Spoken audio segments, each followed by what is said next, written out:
Hello friends, welcome back. ನಾವು ನಮ್ಮ ಜೀವನದಲ್ಲಿ ಒಳ್ಳೆ ರೀತಿಯಲ್ಲಿ ಹಣ ಮಾಡಬೇಕು, ಒಳ್ಳೆ ರೀತಿಯಲ್ಲಿ ಹಣನ ಗ್ರೋ ಮಾಡ್ಬೇಕಂದಾಗ ನಾವು ಇನ್ನೊಬ್ಬರನ್ನ ನೋಡ್ಕೊಂಡು ಕಲಿಯೋದ್ರಲ್ಲಿ ಯಾವುದೇ ತಪ್ಪಿಲ್ಲ. ಆದ ಕಾರಣ ನಾನು ಈ ವಿಡಿಯೋದಲ್ಲಿ ನಿಮಗೆ ವಾರನ್ ಬಫೆಟ್ ಅವರ 10 ವಿಷಯಗಳನ್ನ ನಿಮಗೆ ಈ ವಿಡಿಯೋದಲ್ಲಿ ತಿಳಿಸ್ಕೊಡ್ತಾ ಇದ್ದೀನಿ. ನಾವು ಕೂಡ ಆ 10 ವಿಷಯಗಳನ್ನ ನಮ್ಮ ಜೀವನದಲ್ಲಿ ನಾವು ಅಳವಡಿಸ್ಕೊಂಡಾಗ ನಾವು ಕೂಡ ಒಂದು ಒಳ್ಳೆ ರೀತಿಯಲ್ಲಿ ಹಣವನ್ನ ಇನ್ವೆಸ್ಟ್ಮೆಂಟ್ ಮಾಡ್ಬೋದು. ಮೊದಲನೆಯ ವಿಷಯ, ವಾರನ್ ಬಫೆಟ್ ಏನ್ ಹೇಳ್ತಾರೆ ಅಂದ್ರೆ, ನಾವು ಎಲ್ಲೇ ಹಣನ ಹೂಡಿಕೆ ಮಾಡಿದ್ರು, ಅದು ಸ್ಟಾಕ್ ಮಾರ್ಕೆಟ್ ಇರ್ಬೋದು, ರಿಯಲ್ ಎಸ್ಟೇಟ್ ಇರ್ಬೋದು, ಇಲ್ಲಾಂದ್ರೆ ಮ್ಯೂಚುವಲ್ ಫಂಡ್ಸ್ ಇರ್ಬೋದು, ಇಲ್ಲಾಂದ್ರೆ ಸೇವಿಂಗ್ಸ್ ಅಕೌಂಟ್ ಇರ್ಬೋದು, ಇಲ್ಲಾಂದ್ರೆ ಯಾವುದೇ ಜಾಗದಲ್ಲಿ ನೀವು ಹಣನ ಇನ್ವೆಸ್ಟ್ಮೆಂಟ್ ಮಾಡ್ತಿದ್ದೀರಾ, ಅದು ನಿಮ್ಮ ಬಿಸ್ನೆಸ್ ಅಲ್ಲಿ ಇನ್ವೆಸ್ಟ್ಮೆಂಟ್ ಕೂಡ ಆಗಿರ್ಬೋದು. ಯಾವುದೇ ವಿಷಯನ ನಮಗೆ ಗೊತ್ತಿಲ್ದರನೆ, ಆ ವಿಷಯಗಳು ನಮಗೆ ಗೊತ್ತಿಲ್ದರನೆ, ಆ ಬಿಸ್ನೆಸ್ ಬಗ್ಗೆ ನಮಗೆ ಐಡಿಯಾನೇ ಇಲ್ದಿರನೆ, ಸ್ಟಾಕ್ ಬಗ್ಗೆ ಐಡಿಯಾನೇ ಇಲ್ದಿರನೆ, ಮ್ಯೂಚುವಲ್ ಫಂಡ್ ಬಗ್ಗೆ ಐಡಿಯಾನೇ ಇಲ್ಲ ಅಂದ್ರೆ ಖಂಡಿತವಾಗಿ ನಮ್ಮ ಹಣನ, ನಮ್ಮ ಕಷ್ಟ ಬಿದ್ದಿರುವ ಹಣನ ಇನ್ವೆಸ್ಟೇ ಮಾಡಬಾರ್ದು ಅಂತ ವಾರನ್ ಬಫೆಟ್ ಅವರು ಹೇಳ್ತಾರೆ ಅವರ ಮೊದಲನೇ ಟಿಪ್ ಅಲ್ಲಿ. ಈ ಟಿಪ್ನ ನಾವು ಯಾಕೆ ಫಾಲೋ ಮಾಡಬೇಕು ಅಂದ್ರೆ, ನಮ್ಮಲ್ಲಿ ಆ ಜ್ಞಾನ ಇಲ್ಲ ಅಂದಾಗ, ಯಾವುದೇ ವಿಷಯದಲ್ಲಿ ನಮ್ಗೆ ಜ್ಞಾನ ಇಲ್ಲ ಅಂದಾಗ ನಾವು ಅಲ್ಲಿ ಹೋಗಿ ಹಣನ ಕಳ್ಕೊಳೋದಕ್ಕೆ ಹೋಗ್ಬಾರ್ದು. ನಮ್ಗೆ ಯಾವುದೇ ವಿಷಯ ಗೊತ್ತಿಲ್ಲ ಅಂದ್ರೆ ಆ ವಿಷಯನ ಕಲ್ತ್ಕೊಳ್ಳೋಣ. ಆ ವಿಷಯನ ಚೆನ್ನಾಗಿ ಕಲ್ತ್ಕೊಂಡು, ಚೆನ್ನಾಗಿ ಅದನ್ನ ಕರಗತ ಮಾಡಿಕೊಂಡು ಆಮೇಲೆ ಬೇಕಾದ್ರೆ ನಾವು ಆ ಫೀಲ್ಡ್ ಅಲ್ಲಿ ಹೋಗಿ ಹಣನ ಇನ್ವೆಸ್ಟ್ಮೆಂಟ್ ಮಾಡ್ಬೋದು. ಎರಡನೇ ವಿಷಯ, ವಾರನ್ ಬಫೆಟ್ ಅವ್ರು ಏನ್ ಹೇಳ್ತಾರೆ ಅಂದ್ರೆ, ನಾವು ನಮ್ಮ ಹಣನ ಬೇರೆ ಕಡೆ ಇನ್ವೆಸ್ಟ್ಮೆಂಟ್ ಮಾಡೋದಕ್ಕೆ ಮೊದಲು ಫಸ್ಟ್ ನಮ್ಮಲ್ಲೇ ಹಣನ ಇನ್ವೆಸ್ಟ್ಮೆಂಟ್ ಮಾಡ್ಕೊಳ್ಬೇಕು ಅಂತಾರೆ. ನಮ್ಮಲ್ಲಿ ನಾವೇ ಇನ್ವೆಸ್ಟ್ಮೆಂಟ್ ಮಾಡ್ಕೊಳ್ಳೋದು ಅಂದ್ರೆ ನಮ್ಮ ಜ್ಞಾನನ ಇಂಪ್ರೂವ್ ಮಾಡ್ಕೊಳ್ಬೇಕು. ಯಾಕಂದ್ರೆ ನಾವು ಪ್ರಪಂಚದಲ್ಲಿ ಏನಾದ್ರೂ ಒಂದು ಸಾಧಿಸ್ಬೇಕು, ಏನಾದ್ರೂ ಒಂದು ಮಾಡಬೇಕು ಅಂದ್ರೆ ನಮ್ಮಲ್ಲಿ ಜ್ಞಾನ ಇರಬೇಕು, ನಾಲೆಜ್ ಇರಬೇಕು. ಆ ನಾಲೆಜ್ಗೆ ನಾವು ಫಸ್ಟ್ ಇನ್ವೆಸ್ಟ್ಮೆಂಟ್ ಮಾಡಬೇಕು ಅಂತ ಹೇಳ್ತಾರೆ. ಅದು ಯಾವ ರೀತಿ ಇನ್ವೆಸ್ಟ್ಮೆಂಟ್ ಮಾಡ್ಬೋದು? ನೀವು ಬುಕ್ಗಳು ಓದೋದ್ರಲ್ಲಿ ಇನ್ವೆಸ್ಟ್ಮೆಂಟ್ ಮಾಡೋದು, ಇಲ್ಲಾಂದ್ರೆ ಯಾವುದಾದ್ರೂ ಒಂದು ಕೆಲವು ಕೋರ್ಸ್ಗಳನ್ನ ಕಲ್ತ್ಕೊಂಡು ನೀವು ನಿಮ್ಮ ಜೀವನವನ್ನ ರೂಪಿಸ್ಕೊಳ್ಬೋದು. ಇಲ್ಲಾಂದ್ರೆ ಯಾವುದೋ ಒಂದು ಡಿಗ್ರಿ ತಗೊಳ್ಳೋದು, ಇಲ್ಲಾಂದ್ರೆ ಒಂದು ಡಿಪ್ಲೊಮಾ ತಗೊಳೋದು, ಯಾವುದೋ ಒಂದು ರೀತಿಯಲ್ಲಿ ಆ ವಿದ್ಯೆನ ಪಡ್ಕೊಂಡು, ಆ ಜ್ಞಾನನ ಪಡ್ಕೊಂಡ್ರೆ ನಮ್ಗೆ ಅದರಿಂದ ಕೂಡ ಸಾಕಷ್ಟು ರೀತಿಯ ಬೆನಿಫಿಟ್ ಸಿಗುತ್ತೆ. ಮೂರನೆಯ ವಿಷಯ, ವಾರನ್ ಬಫೆಟ್ ಅವರು ಏನ್ ಹೇಳ್ತಾರೆ ಅಂದ್ರೆ, ನಾವು ನಮ್ಮ ಜೀವನದಲ್ಲಿ ಸಕ್ಸಸ್ಫುಲ್ ಆಗ್ಬೇಕಂದ್ರೆ, ಅದು ನಮ್ಮ ಜಾಬ್ ಅಲ್ಲಿ ಇರ್ಬೋದು, ಇಲ್ಲ ಅಂದ್ರೆ ನಮ್ಮ ಬಿಸ್ನೆಸ್ ಅಲ್ಲಿ ಇರ್ಬೋದು, ಯಾವುದೇ ಕ್ಷೇತ್ರದಲ್ಲಿ, ಯಾವುದೇ ಫೀಲ್ಡ್ ಅಲ್ಲಿ ನಾವು ಸಕ್ಸಸ್ಫುಲ್ ಆಗ್ಬೇಕಂದ್ರೆ ನಾವು ಖಂಡಿತವಾಗಿ ಆ ವಿಷಯಗಳ ಬಗ್ಗೆ ನಮಗೆ ಆಸಕ್ತಿ ಇರಬೇಕು.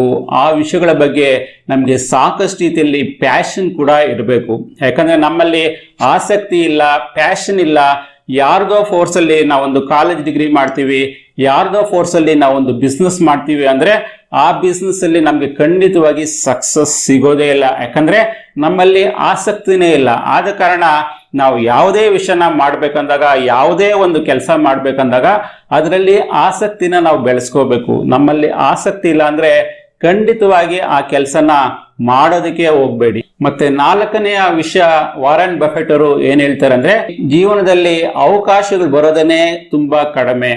ಎಷ್ಟೋ ಸಲ ಅವಕಾಶಗಳೇ ಕೊರತೆ ಇರುತ್ತೆ. ನಮ್ಮ ಜೀವನದಲ್ಲಿ ನಾವೇನಾದ್ರೂ ಸಕ್ಸಸ್ಫುಲ್ ಆಗಬೇಕಂದ್ರೆ ಕೆಲವು ಸಲ ಅವಕಾಶಗಳು ಬರೋದೇ ವಿರಳ.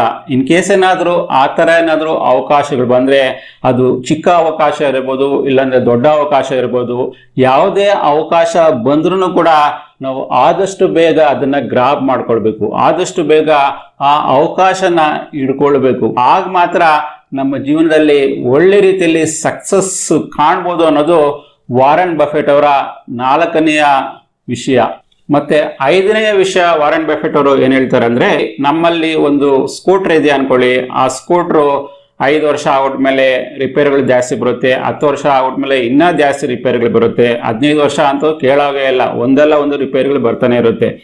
ಅದೇ ರೀತಿಯಲ್ಲಿ ನಮ್ಮ ಜೀವನದಲ್ಲೂ ಕೂಡ ನಾವು ನಮ್ಮ ಹಣನ ಎಲ್ಲಿ ಇನ್ವೆಸ್ಟ್ಮೆಂಟ್ ಮಾಡ್ತಿದೀವೋ, ಆ ಬಿಸ್ನೆಸ್ ಇರ್ಬೋದು, ಆ ಎಜುಕೇಶನ್ ಇರ್ಬೋದು, ಯಾವುದೇ ಫೀಲ್ಡಲ್ಲಿ ನಮ್ಮ ಹಣನ ಎಲ್ಲಿ ಇನ್ವೆಸ್ಟ್ಮೆಂಟ್ ಮಾಡ್ತಿದೀವೋ ಆ ಫೀಲ್ಡಲ್ಲಿ ನಮಗೆ ಒಳ್ಳೆ ರೀತಿಯ ರಿಟರ್ನ್ಸ್ ಬರ್ತಾ ಇಲ್ಲ ಅಂದಾಗ, ನಮ್ಮಲ್ಲಿ ಒಳ್ಳೆ ರೀತಿಯ ರಿಟರ್ನ್ಸ್ ಬರ್ತಾ ಇಲ್ಲ ಅಂದಾಗ ನಾವು ಏನು ಮಾಡಬೇಕು, ಆ ಬಿಸ್ನೆಸ್ ಅಲ್ಲಿ ಇನ್ವೆಸ್ಟ್ಮೆಂಟ್ ಮಾಡೋದು, ಇಲ್ಲಾಂದ್ರೆ ಯಾವುದೋ ಇನ್ವೆಸ್ಟ್ಮೆಂಟ್ ಮಾಡೋದನ್ನ ನಾವು ಆದಷ್ಟು ಬೇಗ ಬೇರೆ ಕಡೆ ಶಿಫ್ಟ್ ಮಾಡೋದಕ್ಕೆ ನೋಡ್ಬೇಕು. ಯಾಕಂದ್ರೆ ಈಗ ಒಂದು ಬೋಟ್ ಅಲ್ಲಿ ತೂತಾಗಿದ್ರೆ, ಒಂದು ಹಡಗಲ್ಲಿ ಒಂದು ತೂತಾಗಿದ್ರೆ ತೂತ್ ಮುಚ್ಚೋದಕ್ಕೆ ನಮ್ಮ ಎನರ್ಜಿ ಹಾಕಿದ್ರೆ ಖಂಡಿತವಾಗಿ ಆ ಬೋಟು ಒಂದಲ್ಲ ಒಂದು ದಿನ ಮುಳುಗುತ್ತೆ.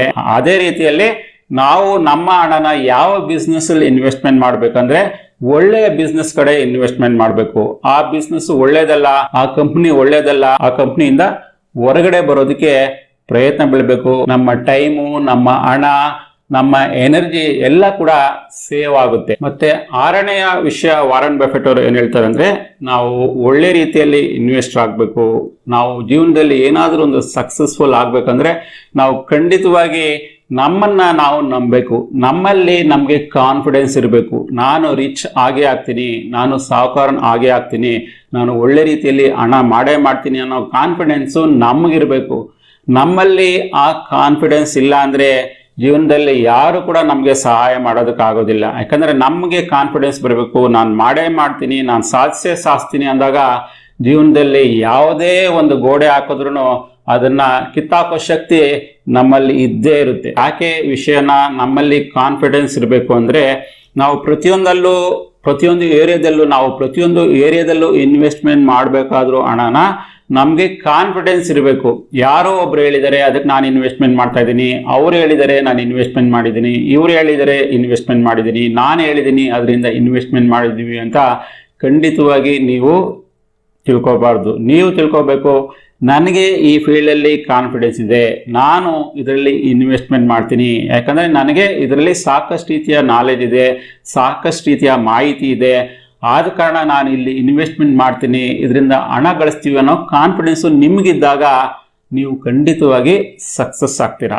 ಮತ್ತೆ 7ನೆಯ ವಿಷಯ ವಾರನ್ ಬಫೆಟ್ ಅವರು ಏನು ಹೇಳ್ತಾರೆ ಅಂದರೆ, ಅವರು ಹಣನ ಎಲ್ಲೇ ಇನ್ವೆಸ್ಟ್ಮೆಂಟ್ ಮಾಡ್ಬೋದು.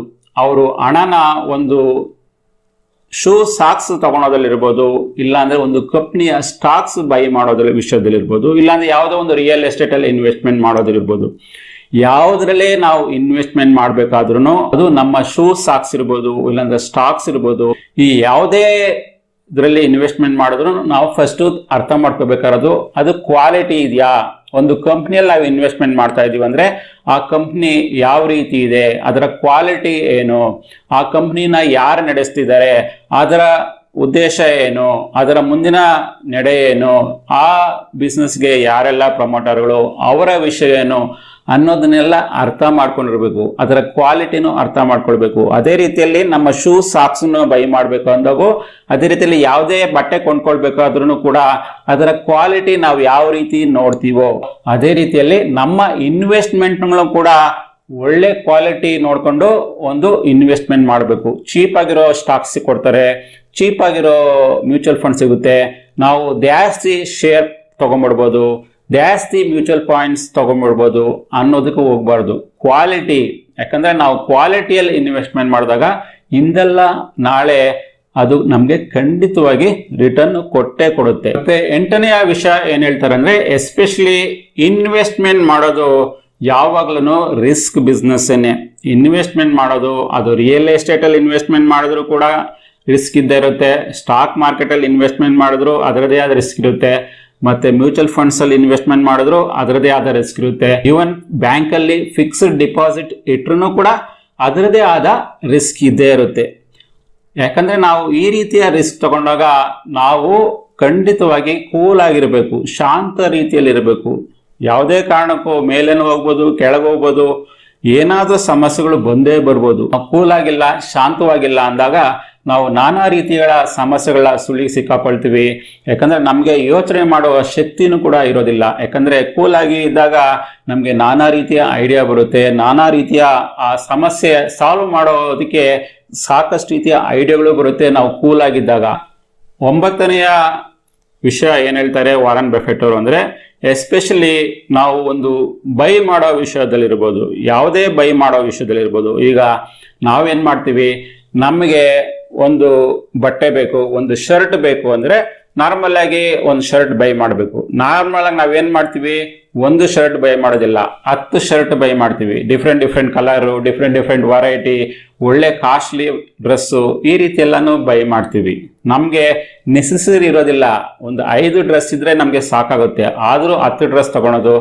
ಒಂದು ಕಬೋರ್ಡ್ ಫುಲ್ಲು ಆ ಡ್ರೆಸ್ ಇರುತ್ತೆ, ಆ ಡ್ರೆಸ್ಸಲ್ಲಿ ಒಂದು 5-6 ಡ್ರೆಸ್ ಬಿಟ್ರೆ ಬೇರೆ ಡ್ರೆಸ್ಗಳು ನಮ್ಮ ಜೀವನದಲ್ಲಿ ಹಾಕೇ ಇರೋದಿಲ್ಲ. ಆದ್ರೂ ಕೂಡ ನಾವು ಆ ಬಟ್ಟೆಗಳನ್ನ ಬೈ ಮಾಡ್ತೀವಿ. ಇದರಿಂದ ಏನಾಗುತ್ತೆ, ನಮಗೆ ನಾಳೆ ಕಷ್ಟ ಬಂದಾಗ ನಮಗೆ ಕೆಲವು ಥಿಂಗ್ಸ್ ತುಂಬಾ ಬೇಕಾಗುತ್ತೆ. ಆಗ ಆ ಬೇಕಾಗಿರೋದಕ್ಕೂ ಕೂಡ ನಮ್ಮಲ್ಲಿ ಹಣ ಇರೋದಿಲ್ಲ. ಯಾಕಂದ್ರೆ ನಾವು ಅನ್ನೆಸೆಸರಿಯಾಗಿ ಹಣನ ಬೇರೆ ಕಡೆ ಇನ್ವೆಸ್ಟ್ಮೆಂಟ್ ಮಾಡ್ತೀವಿ. ಇಲ್ಲಿ ನಮಗೆ ನೆಸೆಸರಿ ಇದೆ, ಬೇಸಿಕ್ ನೆಸೆಸಿಟಿ ಇದೆ, ಆಗ ನಾವು ಅದನ್ನ ತಗೊಳ್ಬೇಕು ಅಂದ್ರೂ ಕೂಡ ನಮ್ಮಲ್ಲಿ ಹಣನೇ ಇರೋದಿಲ್ಲ. ಆದ ಕಾರಣ ನಾವು ಯೋಚನೆ ಮಾಡಬೇಕು, ಅದು ಬೇಕೇ ಬೇಕಾ, ಅದರಿಂದ ನಮ್ಗೆ ಅನುಕೂಲ ಆಗುತ್ತಾ, ಆಗ ಮಾತ್ರ ನೀವು ಏನೇ ಬೈ ಮಾಡಬೇಕು. ನಾವು ಯಾವ ರೀತಿ ಬೈ ಮಾಡ್ತೀವಿ ಅಂದ್ರೆ, ಕೆಲಸದಲ್ಲಿ ನಮ್ಮಲ್ಲಿ ಇರೋದನ್ನು ಕೂಡ ನಾವು ಮಾರಬೇಕಾಗುತ್ತೆ. ಕಷ್ಟ ಹೇಳಿ ಕೇಳಿ ಅಂತೂ ಬರೋದಿಲ್ಲ. ಅದು ಯಾವ ಟೈಮಲ್ಲಿ ಯಾವ ರೂಪದಲ್ಲೂ ಬೇಕಾದರೂ ಕಷ್ಟ ನಮಗೆ ಮನುಷ್ಯನಿಗೆ ಬರಲೂಬಹುದು. ನಾವು ಆ ಕಷ್ಟಗಳನ್ನ ಎದುರಿಸ್ಬೇಕು. ಆ ಕಷ್ಟಗಳಿಗೆ ನಾವು ರೆಡಿ ಆಗಿರಬೇಕು. ಅಂದ್ರೆ ನಾವು ನಮ್ಮ ಹಣನ ಕರೆಕ್ಟ್ ಆಗಿ, ವೈಸ್ ಆಗಿ, ಒಳ್ಳೆ ರೀತಿಯಲ್ಲಿ ಹಣನ ನಾವು ಸದುಪಯೋಗ ಮಾಡ್ಕೊಂಡಿದ್ರೆ ನಮ್ಮ ಜೀವನದಲ್ಲಿ, ನಾವು ಹಣನ ಒಳ್ಳೆ ರೀತಿಯಲ್ಲಿ ನಮ್ಮ ಹಣನ ಕಾಪಾಡಿಕೊಂಡಿದ್ರೆ ನಮ್ಗೆ ಕಷ್ಟ ಬಂದಾಗ ಕೂಡ ಆ ಹಣ ನಮ್ಮನ್ನ ಕಾಪಾಡುತ್ತೆ. ಮತ್ತೆ 10ನೆಯ ವಿಷಯ ವಾರನ್ ಬಫೆಟ್ ಅವರು ಏನ್ ಹೇಳ್ತಾರೆ ಅಂದ್ರೆ, ಎಸ್ಪೆಷಲಿ ಇನ್ವೆಸ್ಟ್ಮೆಂಟ್ ವಿಷಯಗಳಲ್ಲಿ ಏನಂದ್ರೆ, ನಾವು ಇನ್ವೆಸ್ಟ್ಮೆಂಟ್ ಮಾಡ್ಬೇಕಂದಾಗ ಯಾವಾಗ್ಲೂ ಲಾಂಗ್ ಟರ್ಮ್ ಅಲ್ಲೇ ಇನ್ವೆಸ್ಟ್ಮೆಂಟ್ ಮಾಡಬೇಕು. ಅಂದ್ರೆ ನಾವು ಯಾವುದೇ ಒಂದು ಸ್ಟಾಕ್ಸ್ ನ ಬೈ ಮಾಡ್ತೀವಿ ಅಂದ್ರೂ ಕೂಡ, ಇಲ್ಲ ಅಂದ್ರೆ ಒಂದು ರಿಯಲ್ ಎಸ್ಟೇಟ್ ಬೈ ಮಾಡ್ತಾ ಇದೀವಿ, ಇಲ್ಲ ಅಂದ್ರೆ ಒಂದು ಮ್ಯೂಚುವಲ್ ಫಂಡ್ಸ್ ನ ಬೈ ಮಾಡ್ತಿದೀವಿ ಅಂದ್ರೆ, ಅಟ್ಲೀಸ್ಟ್ ನಾವು ಅದನ್ನ ಒಂದು 10 ವರ್ಷ ಹೋಲ್ಡ್ ಮಾಡೋದಕ್ಕೆ ನಮ್ಮಲ್ಲಿ ಕೆಪಾಸಿಟಿ ಇಲ್ಲ ಅಂದ್ರೆ ನಾವು ಖಂಡಿತವಾಗಿ ಆ ರೀತಿಯ ಇನ್ವೆಸ್ಟ್ಮೆಂಟ್ಗಳನ್ನ ಮಾಡಲೇಬಾರ್ದು ಅಂತ ವಾರನ್ ಬಫೆಟ್ ಅವರು ಹೇಳ್ತಾರೆ. ಯಾಕಂದ್ರೆ ಕೆಲಸದಲ್ಲಿ ಮಾರ್ಕೆಟ್ ಸಾಕಷ್ಟು ರೀತಿಯಲ್ಲಿ ಅಪ್ಸ್ ಅಂಡ್ ಡೌನ್ಸ್ ಇರುತ್ತೆ. ಕೆಲಸದಲ್ಲಿ ಮಾರ್ಕೆಟ್ ಡೌನ್ಗೆ ಹೋಗ್ಬಿಟ್ರೆ, ಕೆಲಸದಲ್ಲಿ ಮತ್ತೆ ಅದೇ ಮಾರ್ಕೆಟ್ ಮೇಲೆ ಬರೋದಕ್ಕೆ ಕೆಲಸದಲ್ಲಿ 2 ವರ್ಷನೂ ತಗೊಳ್ಬೋದು, 5 ವರ್ಷನೂ ತಗೊಳ್ಬೋದು, ಕೆಲಸದಲ್ಲಿ 10 ವರ್ಷನೂ ತಗೊಳ್ಬೋದು. ಯಾಕಂದ್ರೆ ನಮಗೆ ಒಳ್ಳೆ ಪ್ರಾಫಿಟ್ ರಿಟರ್ನ್ ಬೇಕು ಅಂದ್ರೆ ಕೆಲಸದಲ್ಲಿ 10 ವರ್ಷನೂ ಕಾಯ್ಬೇಕಾಗುತ್ತೆ. ನಮಗೆ ಆ ರೀತಿಯ ಕಾಯೋದಕ್ಕೆ ಪೇಷನ್ಸು, ಆ ರೀತಿಯ ವ್ಯವಸ್ಥೆ ಇಲ್ಲ ಅಂದ್ರೆ ನಾವು ಖಂಡಿತವಾಗಿ ನಮ್ಮ ಹಣನ ಈ ರೀತಿಯಲ್ಲಿ ಇನ್ವೆಸ್ಟ್ ಮಾಡಲೇಬಾರ್ದು ಅಂತ ವಾರನ್ ಬಫೆಟ್ ಅವರು ಹೇಳ್ತಾರೆ. ನಾವು ಇಲ್ಲಿ ಒಂದು ಬೇಸಿಕ್ ಎಕ್ಸಾಂಪಲ್ ನ ತಿಳ್ಕೊಳ್ಬೇಕು. ಯಾಕಂದ್ರೆ ಒಂದು ಮರ ಗಿಡವಾಗಿ ಬೆಳೆದು ಆ ಗಿಡ ಮರ ಆಗೋದಕ್ಕೆ, ಆ ಮರ ನೆರಳು ಕೊಡೋದಕ್ಕೆ, ಮತ್ತೆ ಆ ಮರ ಹಣ್ಣು ಕೊಡೋದಕ್ಕೆ ಟೈಮ್ ತಗೊಳ್ಳುತ್ತೆ. ಆ ಟೈಮು 5 ವರ್ಷನೇ ಆಗಿರ್ಬೋದು, 10 ವರ್ಷನೇ ಆಗಿರ್ಬೋದು, 20 ವರ್ಷನೇ ಆಗಿರ್ಬೋದು, 30 ವರ್ಷನೇ ಆಗಿರ್ಬೋದು. ನಾವು ಅದಕ್ಕೆ ತಕ್ಕಂತೆ ನಾವು ಟೈಮು ಕೂಡ ಕೊಡಬೇಕು. ನಾವು ಆ ರೀತಿಯಲ್ಲಿ ಟೈಮ್ ಕೊಟ್ಟಾಗ ಮಾತ್ರ ನಮ್ಮ ಹಣನೂ ಕೂಡ ಜಾಸ್ತಿ ಆಗುತ್ತೆ, ನಮ್ಮ ಹಣನೂ ಕೂಡ ಸಾಕಷ್ಟು ರೀತಿಯಲ್ಲಿ ವೃದ್ಧಿ ಆಗುತ್ತೆ. ನಿಮಗೆ ಈ 10 ವಿಷಯಗಳಲ್ಲಿ ಯಾವ ವಿಷಯ ತುಂಬಾ ಇಷ್ಟ ಆಯಿತು, ಯಾವ ವಿಷಯ ತುಂಬಾ ಇಷ್ಟ ಆಗಲಿಲ್ಲ ಅಂತ ಖಂಡಿತವಾಗಿ ಕಾಮೆಂಟ್ ಅಲ್ಲಿ ತಿಳಿಸಿ.